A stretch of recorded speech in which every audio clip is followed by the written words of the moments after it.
అన్ని ప్రధాన టెలికాం సంస్థలు టారిఫ్లను పెంచుతూ నిర్ణయం తీసుకున్నాయి. జియోతో పాటు ఎయిర్టెల్, వోడాఫోన్ ఐడియాలు సైతం భారీగా ధరలను పెంచాయి.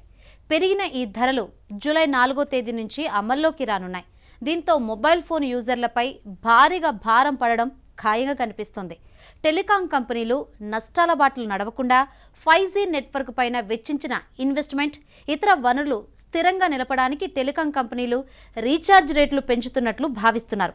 అయితే ఇటీవల ప్రభుత్వం ప్రకటించిన సిమ్ కన్సాలిడేషన్ ప్రకటన తర్వాత ఈ టారిఫ్ హైక్ ప్రకటన వెలువడింది.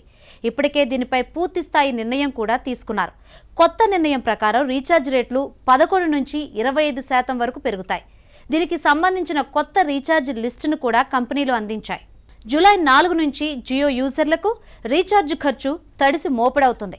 ఇన్నాళ్ళు ₹155 మినిమం రీఛార్జ్ ఉంటే జూలై 4 నుంచి మినిమం రీఛార్జ్ కోసం ₹189 ఖర్చు చేయాల్సి వస్తుంది. అదే సంవత్సరం ప్యాక్ కోసం అదనంగా ₹600 చెల్లించాలి. ఇక ఎయిర్టెల్ ప్లాన్ రీఛార్జ్ రేట్లు కూడా 11 నుంచి 21% పెరగనున్నాయి. ఎయిర్టెల్ రోజుకు 2 GB డేటా, అపరిమిత కాల్స్తో జియో తరహాలోనే 2,999కే వార్షిక ప్లాన్ అందిస్తోంది. జూలై 3 తర్వాత ఈ ప్లాన్ ధర 3,599కి చేరనుంది. అయితే ఎయిర్టెల్లో యాక్టివ్ ప్లాన్ అందుబాటులో ఉండగా మరో ప్లాన్ రీఛార్జ్ చేసుకుంటే తక్షణమే ఆ ప్లాన్ యాక్టివేట్ అవుతుంది. పాత ప్లాన్నే మళ్లీ రీఛార్జ్ చేసుకున్నప్పుడు మాత్రమే క్యూలో ఉంటుందని పలువురు యూజర్లు పేర్కొంటున్నారు. ఇక వోడాఫోన్ ఐడియాలోనూ 365 రోజులకు 1,799 ప్లాన్ అందుబాటులో ఉంది. ఇందులో మొత్తంగా 24 GB డేటా లభిస్తుంది.